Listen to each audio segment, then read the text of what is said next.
dumating sa mundong ito at hubad rin tayong aalis. Wala po tayong pwedeng pagmalaki sa buhay nito sapagkat lahat ng meron tayo galing sa Diyos. Maraming po salamat sa buhay ninyong lahat, sa mga naririto po ngayong umaga, pinagpalang umaga po sa inyo. At sa mga kasama po namin nakikinig, nakikiisa through live streaming namin ngayong umaga. Maligayang umaga po. Nakasama po namin kayo. Maraming pong salamat sa buhay ninyo. Bago po ako magpatuloy, nais ko lang po mag-testimony. Share lang po sa inyo.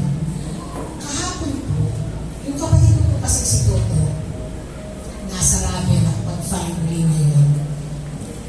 At Thursday pa ho, naghahanap kami ng dugo na isasaling sa kanya.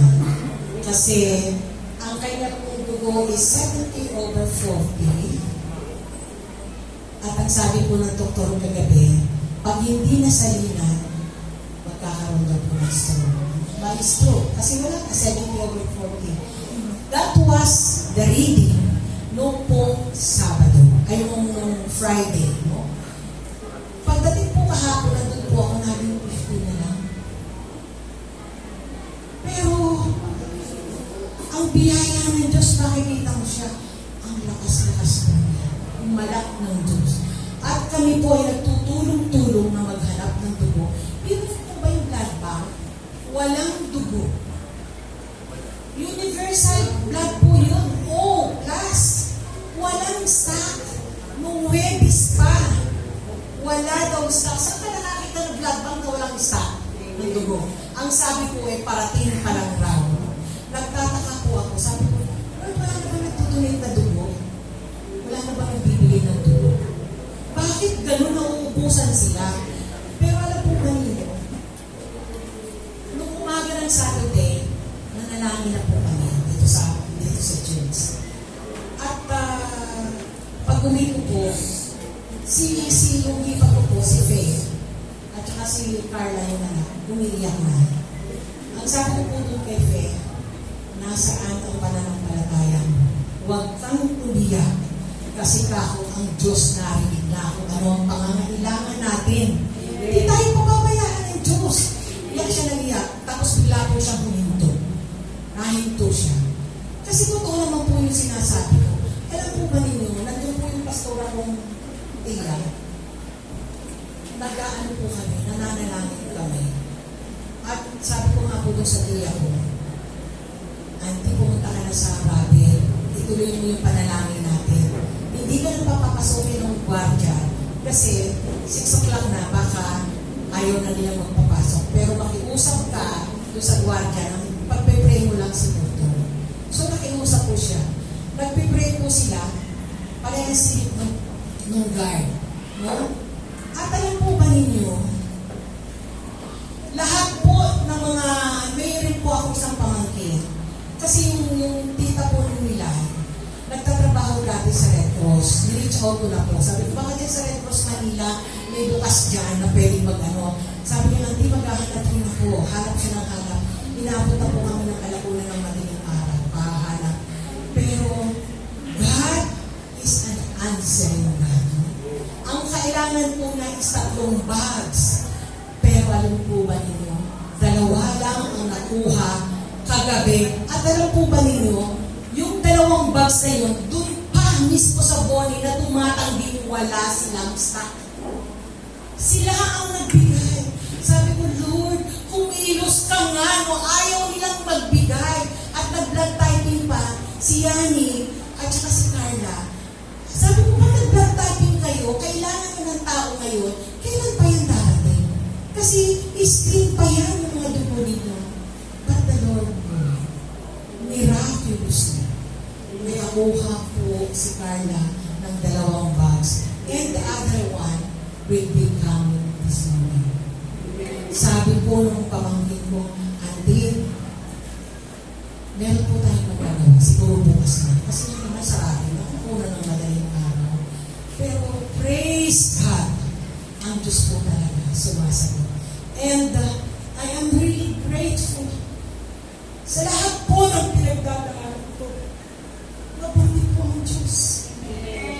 po kayong mangangamba sa mga panalangin ninyo. Nakikita ninyo yung sitwasyon na delikado. Nakikita ninyo yung sitwasyon na hindi umaayon sa inyong panalangin. Pero ang Diyos po ay dakila. Ang Diyos ay sumasagot, and He is a faithful God. True sa lahat po ng sinasabi niya. At sabi nga po sa Mateo 19:26, nothing is impossible. Amen. So, ang pag-uusapan po natin ngayon ay nasa Psalm 1. Psalm 1. At ang ating pong topic is a psalm for the new year. Pero bago po tayo tumako dyan, mananalangin muna po tayo. Ang Diyos sa dakila, napakabuti ng Panginoon. Walang hanggan ang aming pasasalamat po. Sapagkat po ito totoo, Panginoon. Lahat ng sinasabi mo ay totoo. Lord, hindi ka nagsisinungaling. Kaya mo buhayin ang mga patay. Kaya mo pagalingin ang mga sakit, Panginoon. Kaya mo ipagkaloob lahat ng pangangailangan namin. Ano na po ang gusto mo sa amin? Manatili sa iyo, Panginoon. Manatili kami sa presensya mo, aming Diyos. At sabi mo, kung kami po ay nasa presensya mo, you will do the rest, Panginoon. You will mold miraculously, tremendously, Panginoon, sa buhay namin lahat. Kung patuloy po kami, mananangin sa salita. Maraming salamat, Panginoon. O Holy Spirit, ikaw po ang magpapahayag na yung salita. Ikaw po ang siyang maglalagay sa puso ng aking mga kapatid upang marinig po nila ang katotohanan na yung mga salitang buhay. Ang mga salitang ito, ang siya pong kikilos sa buhay nilang lahat, Panginoon, at patuloy na mananampalataya. Lord, nabuhay ka nga po, Panginoon. Kasama ka namin araw at gabi. Bawat minuto ng aming buhay ay hawak mo, Panginoon. Wala kaming dapat ipagmalaki, Panginoon. May kayamanan kami, may pera kami, Panginoon. Hindi po yan importante. Ang importante po, Panginoon, ay makasama ka namin. Sapagkat nasa iyo po ang ganap na joy, kaligayahan, Panginoon. Maraming salamat po sa buhay ng bawat isa. Maraming po salamat, Panginoon. Ang presensya mo ay siya pong pumilos sa aming kalagitnaan. Sa pangalan ng Jesus, ngayon at magpakailanman. Salamat po.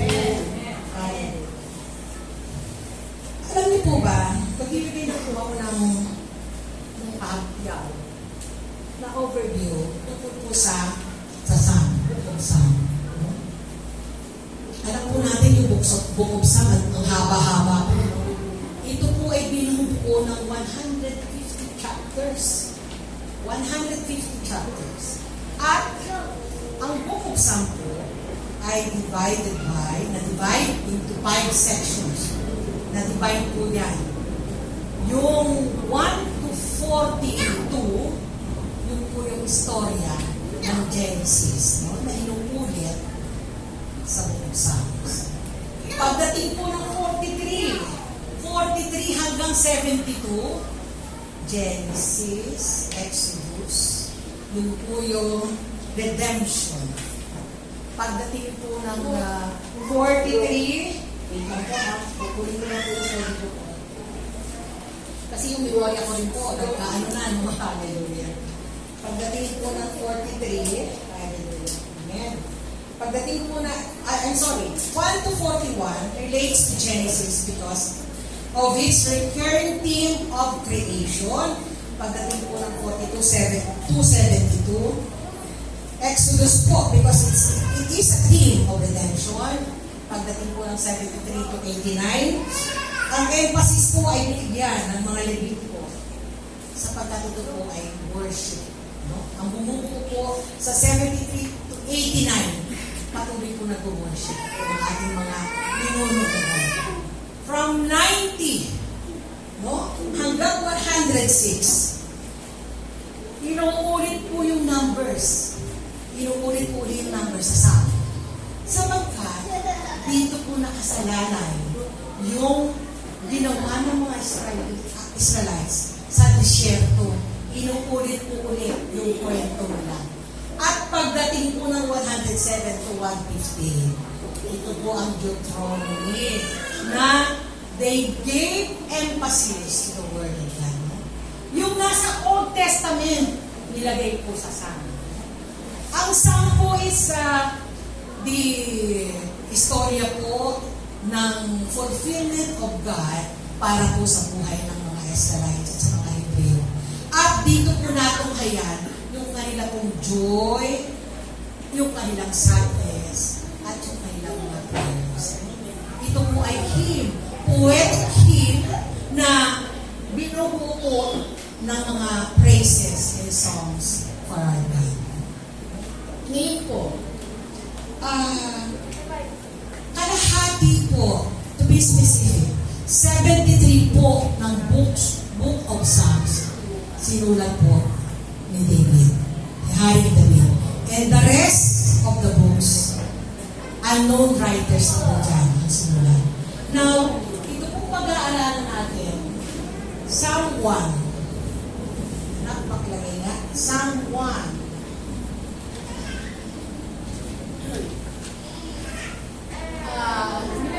Pakilagay naman yung title na A Psalm for the New Year. A Psalm for the New Year. In as much as na nag-end na po tayo for the month of January, no? Nilagay po sa puso ko ng Diyos na there is still more days to go para matapos po yung January. At ang iniisip na po ng ating mga kabataan ngayon, yung araw ng mga puso, di ba? O parang, uy, malapit na ang araw ng mga puso.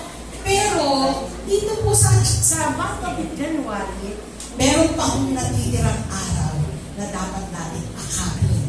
Dapat natin pag-aralan. Dahil, hindi naman tayo makakapunta ng month of February na wala po ang January. So, dito po tayo magpo-focus ngayon. A Psalm for the New Year, kukunin po natin sa Psalm 1 hanggang 6. No? Pakiflash na natin yung Psalm 1 hanggang 6. Psalm 1, yan. Okay. Basahin po natin. Blessed is the one, NIV ba yan na? Tama kayo. Kasi mas NIV. Mas simple lang. Blessed is the one who does not walk in step with the wicked. New NIV, wag nyo. Okay. With the wicked, or stand in the way that the sinners take, or sit in the company of the mockers. Tuloy mo lang, bababa. But whose delight is in the law of the Lord, and who meditates on His law day and night.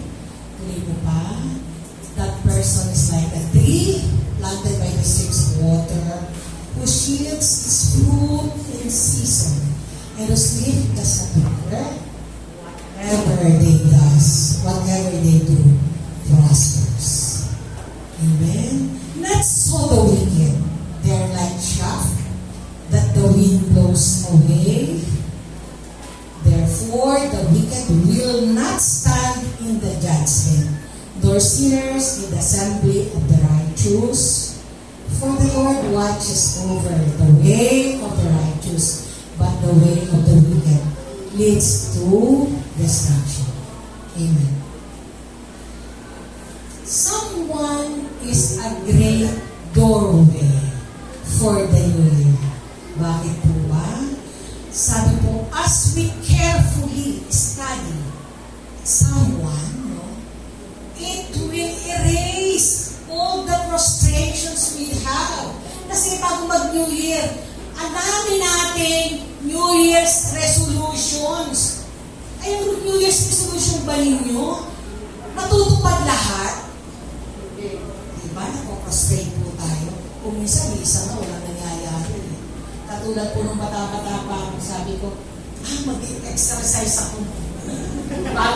bago dumating po yun. Pero alam mo ba, nung dalaga ako, ang pera ko, 23. Diba? Pero nung nagkasawa ko, lumalaki na ako eh. Sabi ko, nag-aerobics pa ako noon. Ngayon, sabi ko nga, mag-exercise ako. Ang saya. Kasi, pagkagaling ko sa opisina, mag-exercise ako. Pero hindi ko ba nangyari? Isang buwan lang. Wala na po. Wala na. Talagang parang inano ka lang no? Sige, mag-exercise ka. After 1 month, tinamad na po ako. Walang nangyayari. Totoo po yan, di ba na-experience nyo yun? Magda-diet ako. Anong mga keto diet na yan? Wala namang nangyari dyan sa diet na yan. Ang ginagawa nyo, kain doon, kain dito, di ba? Ang daming pagkain. Pati yung milk tea na yan, alam nyo masama, milk tea doon dito. Huh? Grabe, hindi pa rin nyo. Sobrang asukal. Hindi nyo binabantayan ng inyong mga katawan. Now, ang sabi po, according to someone, we can live our life tremendously with the blessings of God. Sabi po dyan, mabubuhay tayo na paniniwalaan ang salita ng Diyos. Lalakad tayo sa salita ng Diyos. No? Doon lang ang pinaka-guide nila. And then, we will be victorious. Kasi ang sabi po dyan, blessed is the man who does not walk with the wicked. No? Meron pong dalawang dyan. Ang sabi po ng mga ngaral, meron daw pong dalawang destination o path na dinadaanan na we can choose. No? Meron daw pong path ng righteous, which is pinaliwanag po sa verses 1 and 3, at meron pong path of the unrighteous na yung pong napapalagay sa 4 and 6. Now, we will unpack muna po yung the righteous way kung bakit sinabi ko ng Panginoon. Yung po palang sandiyan, sino na po sa lugar? Ni Haring Solomon. Sino po ba si Haring Solomon? Sino po si Haring Solomon? Si Haring Solomon po, ang pinakamayaman na hari nung panahon yun. At si Haring Solomon po ay anak ni Haring David. Nakita po ni Haring Solomon kung paano pinagpala ang kanyang ama. Alam niyo po ba, ang sabi nga, si King David is a man after God's own heart. How faithful is David to our God? Ngayon, sinabi po ni Solomon dyan, kapag nakita ko kung paano lumakad ang aking ama, sasabihin ko sa inyo na mayroong dalawang daan na patutunguhan tayong lahat. You can choose. Libre kayong mamili. Hindi naman kayo pinipilit ng Diyos na hindi mamili. Ang mangyayari lang, sige, kung susunod ka sa Panginoon, bahala ka. Kung susunod ka sa kaliwa mo, kanan mo, bahala ka. Pero ang paalala ko ng Book of Psalm ni Haring Solomon, meron daw kong way para sa righteous at saka sa unrighteous.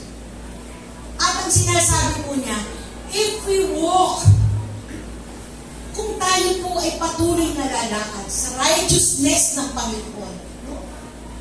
May pagbabago. Meron pong nakikitang diferensya between the righteous and the unrighteous. Ano daw po yun?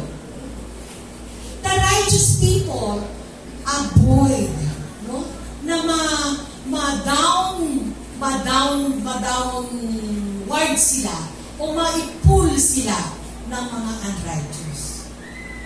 Huwag daw po tayo, kumbaga, nakikisa sa mga unrighteous. Kasi righteous po tayo yung tinawag ng Panginoon. Kung may sinabi po dyan, no? May tatlong verb na sinabi po dyan. It does not walk, or stand, or sit. Ganito po kasi ang sistema ng kaaway, mostly. Alam po ba yung nagkakarakrus? Diba? Nasa kalye lang yan. At saka doon po sa mga nagsasabong sa kalye-kalye, no? Marami po yan. Karakrus sila. Dadaan ka, madadaan ka kasi kanyari, bibilin ka, may ganyan. Ang bantayan niyo po yan, dadaan ka.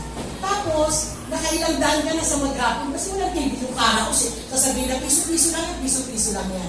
No? Karakus na Karakus. Dumaan ka, walang nangyari. Pangalawang daan, wala pa rin. Hanggang makalimang daan ka. Kinabukasan, eto ka na. Stand in the way of the wicked. No? Pasilip-silip ka na. Sinners. Ano meron yan? Tinitingnan, magkano ba ang kaya dyan? Nagsisimula ka ng sumilip. Now, nung makita mo yung ginagawa nila, ay eto na, nakiisa ka na sa kanila, pigita pala ako ng 50 pesos dito, umupo ka na, nakisama ka na sa kanila. Ang sabi po ng salita ng Diyos, huwag kayong makijoy sa mga unrighteous, sa mga wicked. Ang samahan daw po ninyo, yung mga taong magpubos o mag-aangat ng inyong pananampalataya. Meron po tayo minsan, no, yung marites. Meron po mga marites na nagkikwentuhan, maya-maya, eto na, buhay na ng taong pinagkikwentuhan. Do not get involved sa mga ganyan po. Kailangan, pag sinabi ko na, blessed is the man, pinagpala na tayo na huwag tayong makikiisa sa mga gawain katulad ng ganyan. Pangalawa po, ang sabi ko, people who are righteous accept the decisive teachings of the scripture. No? Taas mo mga anak, taas mo sa 1 verse 1 to verse 1 to na. But whose delight is in the law of the Lord, and who meditates on His law day and night. Ang sabi po dyan, ang ibig pong sabihin yan is, patuloy kang lumalakad, nag-aaral ng salita ng Diyos. At determinado kang pag-aralan ang salita ng Diyos. Kasi alam mo, na sa salita ng Diyos, merong buhay, merong tagumpay, merong prosperity. Pag ikaw ay unrighteous, wala kang mapatutunguhan. Kailangan, pag sinabi, you will delight in the law of the Lord. Bible po ang pinag-uusapan dyan. We should read your Bible every day.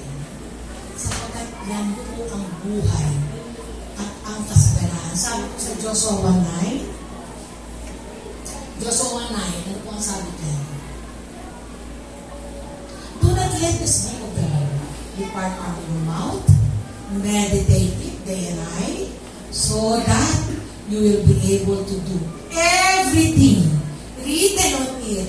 And after you read, after you do what is in the Bible, you will be successful.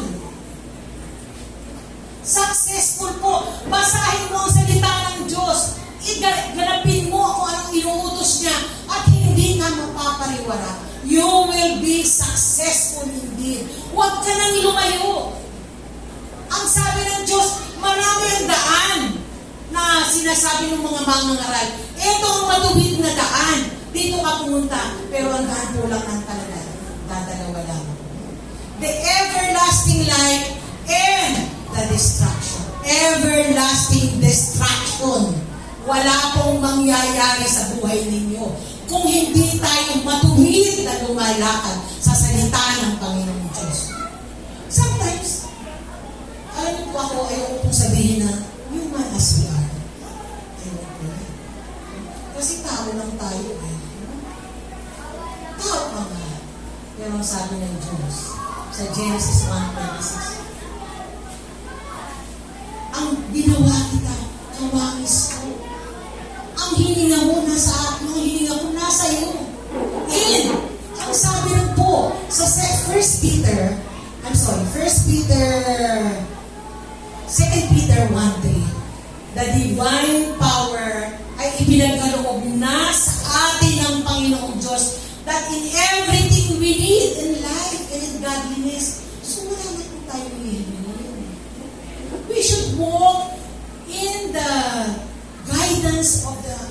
the Bible na kung saan naroon po yung salita ng Diyos na kung saan igagay po tayo ng Holy Spirit. Now, sa pagbasa po natin ng Biblia, ano po ang naroon? Alam po, sabi nga, as mga anak, tapos na yun na, yung ano na ulit, balik na tayo sa Psalm. Psalm 1:3 tayo. The person is like a tree planted by the streams of water, which yields its fruit in season, and whose leaf doesn't wither, whatever they do prosper. Alam niyo po, ang righteous na tao, palagi po humuhugot ng lakas. His strength is from the Word of God. Tingnan niyo po yung ang sabi po dyan, inumpara po ang tao sa tree na nakaplant daw po sa streams of water.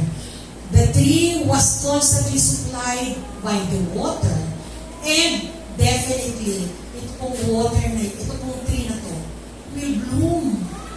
Katulad po natin, if we go on na nakatanim po tayo, ang salita ng Diyos na nasa ating puso mo, the God will maintain everything that we need.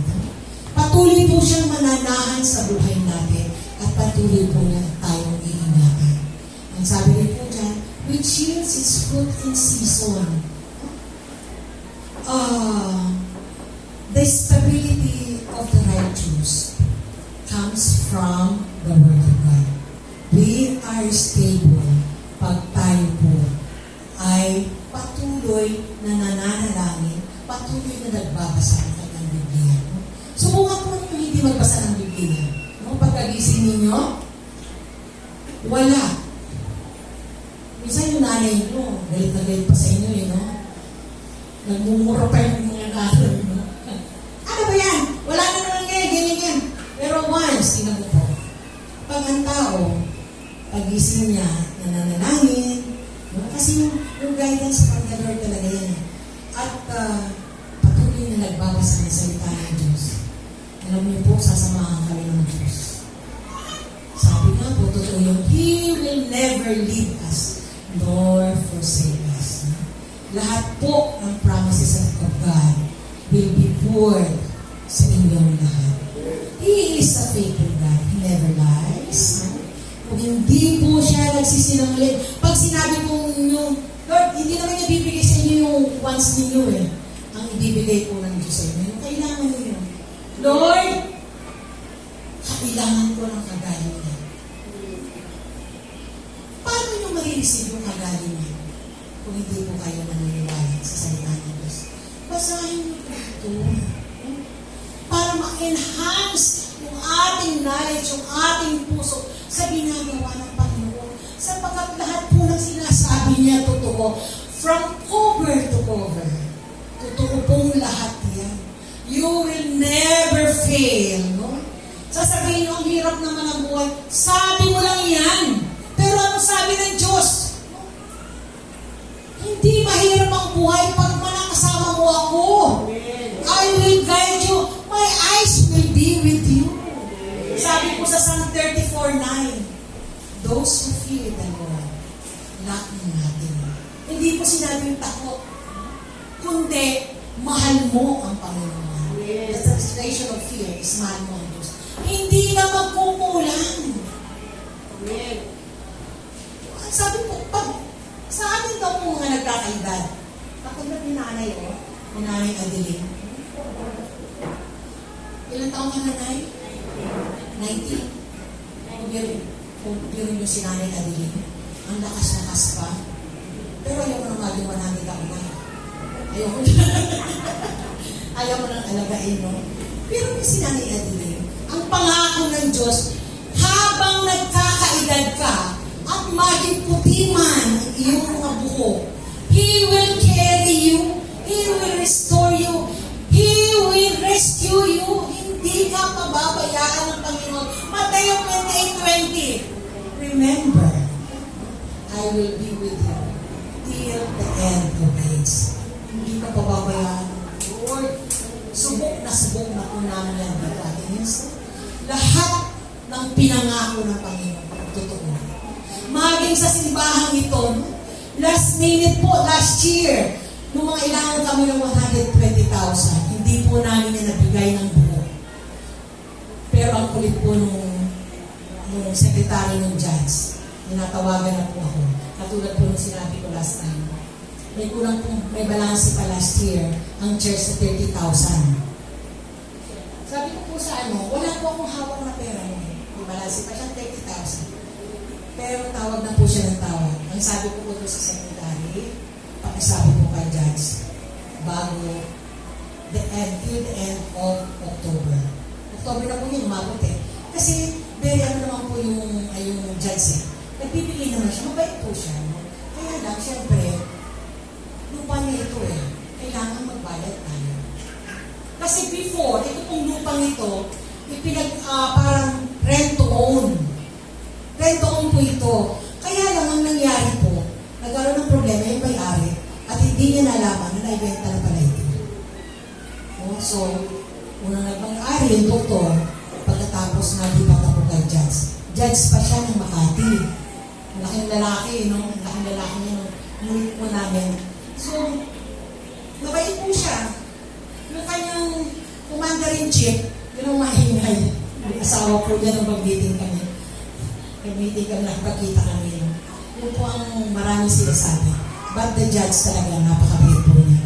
Nahiya naman po ako, kami, ni Pastor, at ng mga leaders na nag-extend hanggang 30. No? So sabi ko po sa kanya, judge, sa sekretary niya, King, pakasama kay judge, end of October. Wala pong pera ng church mo. End of October, kasi galing po tayo sa anniversary. Nagsisimula po na. Alam mo po, iiyak ko sa Lord. Inuhod ko sa Lord ka. Sabi ko, Lord, simbahan mo yun eh. Hindi mo yung papabayaan. Narinig ko po ang mga prayers na mananampalataya ng mga anak ko. Hindi mo po papabayaan ang simbahan niya. At hindi po kami makakarinig ng salita mula sa judge o kanino man na hindi namin natupad yung October 30 na pangako namin. Alam niyo po, di ba October 30? 29. Kampante ko yung puso ko. Kasi dahil pag-pray ko na po sa Panginoon. Kampante ko ang puso ko. At pagpasok po sa opisina. Noong 29 na yun, sabi po sa akin, ang accounting namin, kunin mo na. Yung check mo ng matagal sa accounting namin, sa accountant namin. Alam niyo po kung magkano yung amount ng check? 30,000. Eksaktong 30,000. No? Lumabas po ako ng opisina. Iyak ako ng iyak kasi kinabukasan yung pangako natin na babayaran ko, yung kulang ng lupa. Iyak po ako. Sabi ko, hindi ka nagkulang sa lahat ng sandali. Sumasagot ka. So, kaya nung papunta po sila doon sa, sa camp, andun si Pastor, si Pastora George, dala-dala ko po, papasok naman ako sa opisina. Dala-dala ko po yung cash na 30,000. Sabi ko kay Abby at saka kay Pastor, bahala na kayo. I-transfer nyo na sa account ni Judge. Kasi hindi ko na magagawa ngayong araw na ito. Iniwan ko po sa inyo.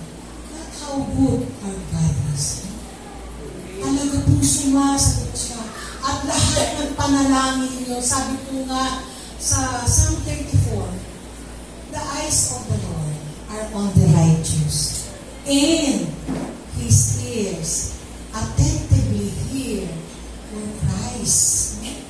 2 Kings 20, verse 5. God, you hear our cries, you heard our prayers, at ang sabi mo, you will heal us. Kung ang Diyos natin is our strength, na nagmumula sa kanyang salita. Kung ang Diyos natin sa pamamagitan ng kanyang salita, we are stable in the Word of God. Our spiritual testimony ay nanggagaling din po sa Word of God. You know why? Yung testimony ninyo, katotohanan nyo na mabuti ang Diyos. Huwag po kayo mahihiyang tumutong sa pulpito at ipahayag ang ginawa ng Diyos sa buhay ninyo. Sapagkat nagiging pong kalakasan din ng iba. Bakit kayo mahihiya? Nasabihin kung anong ginawa sa buhay ninyo ng Panginoong Diyos. Na sa pamamagitan ng kanyang salita, meron pong ginawa ang Panginoong Diyos sa buhay ninyo. Huwag po ninyo ipagkait. Share your testimony to others. At ang susunod po, after the spiritual testimony, success. Ano po ang sabi dyan? Whatever they do, prospers. Gusto po natin maging successful. Diba? Ito rin po ang gusto ng Panginoon na maging successful tayo. Ang dito po lahat siya. Sasabihin po ninyo sa akin, naku, pag nagbasa naman ako ng Bible, parang hindi ko naiintindihan. Hindi po.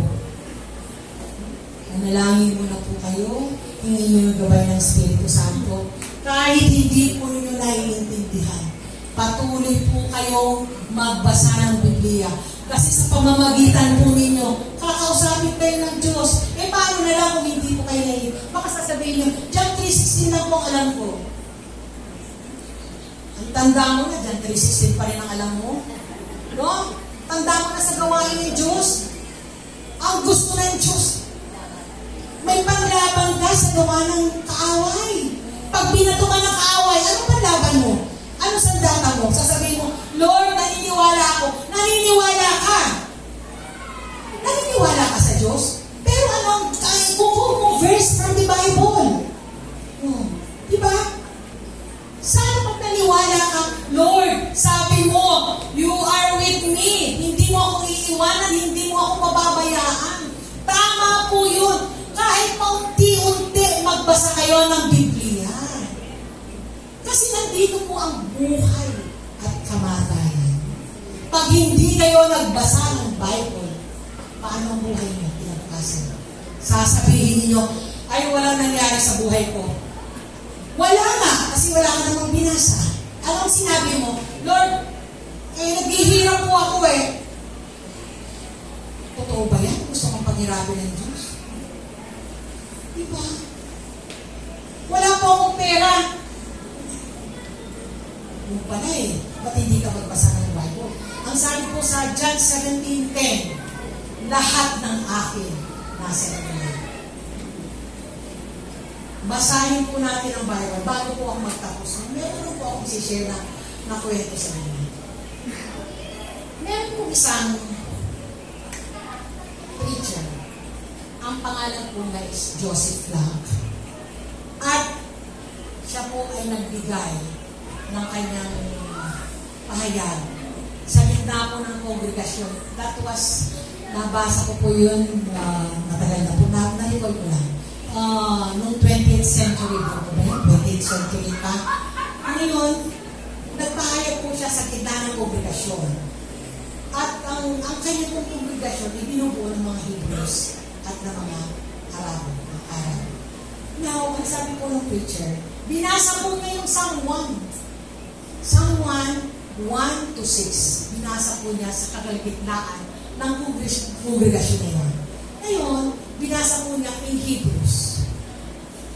After nabasahin po niya yung kabuuan ng Psalm 1, nagtanong po siya, who is this blessed man na sinasabi sa Psalm 1? Sino daw po yung blessed man na sinasabi sa Psalm 1? Sabi po niya, is it Abraham? May tumayo po sa kongregasyon. No, it was not Abraham, though he is our great father. You know why? Abraham lied nang sinabi niya, kapatid niya, yung kanyang, sino ba yung kapatid niya? Nagsinungaling po siya, no? So, nagtanong ulit yung preacher. Is it Moses, the blessed man na sinasabi dyan sa Psalm 1? May tumayo po ulit. Ang sabi ko, no, it is not Moses. Kasi si Moses po, nagkasala at umatay rin. Ngayon, tanong uli siya. Now, kung hindi po si Abraham, kaya si Moses, pwede bang si King David? Sabi ng preacher. Sabi nung tumayong nasa kongregasyon, hindi rin po si King David. Kasi si King David, adulterer, at saka mamamatay tao rin. Tama po na. Now, sabi po niya, sino itong tao ito na blessing niya? May tumayo pong elder sa kongregasyon na yun. At ang sabi niya, you know, brother, I have this with me. I am reading this all throughout the day and have found that the blessed man is Jesus indeed. And magmula po nang tanggapin natin ang Panginoong Hesus na ating Diyos at tagapagligtas. Sabi po ng Panginoong sa Kristo, you are my children and you are the blessed one also na sinasabi dito sa Bibliang ito. Pinagpala rin po kayo. Pinagpala kayo ng Diyos kasi nandito. Sabi po niya, I have written your pangalan, your name ninyo, nakaukit sa inyong mga palad. Hindi yan maaalis, mga kapatid. Pagbukas ng Panginoon ng mga palad ninyo, nandun ang pangalan ninyo. Hindi po ba kayo natutuwa niyan? You are considered a blessed one. Sapagkat tinanggap ninyo ang Panginoong Diyos ang Panginoong Kristo bilang Diyos at tagapagligtas. The moment you receive Jesus Christ, you are a blessed one indeed. Ang gusto lang po ng Diyos, patuloy tayong lumakad sa pamamagitan po ng salita niya. Ang sabi po, ano pong sabi sa Hebrews 4:12? Pakibuksan mo nga anak, kung ano yung nasa Hebrews 4:12.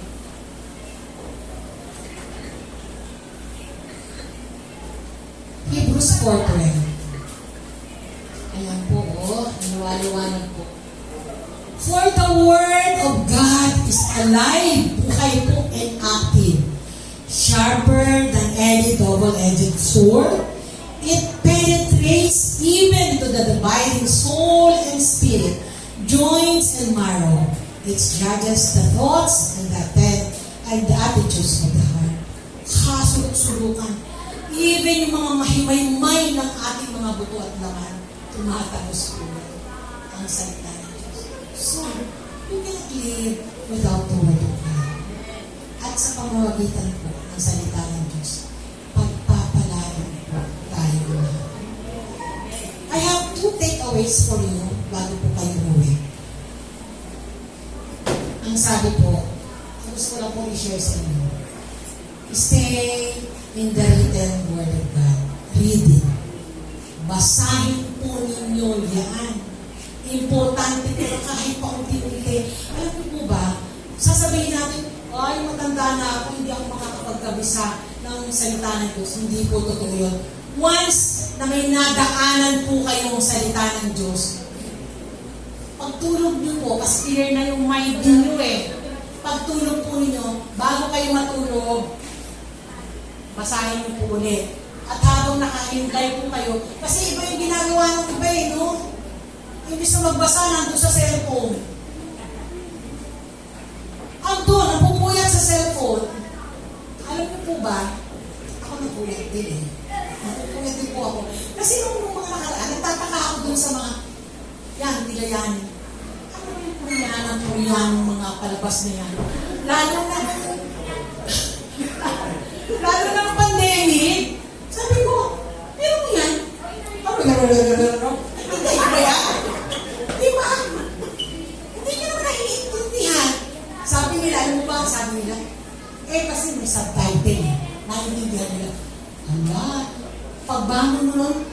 pa sila. Wala ako nanonood.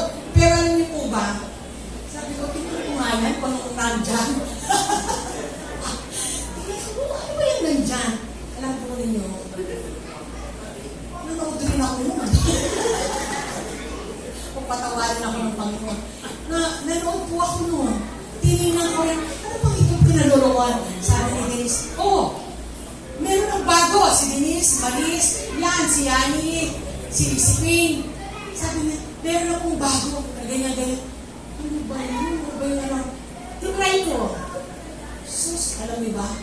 Umabot ako ng alas 3. Sa totoo lang po, napatawa niya kami. Pero, hiningi ko po ng kapatawanan sa Panginoon dyan. Sabi ko, Lord, huwag naman alas 3 kasi prayer time ko na yun. Gawin mo naman alas 12. Kung naman alas 12, di ba? No? Kasi, pag sinimulan niyo yan, nako, wala, maluloko kayo dyan. No? Makakalimutan niyo ng manalangin. Kaya namin, Lord, siya, huwag ka manunod ng Koreano, ha?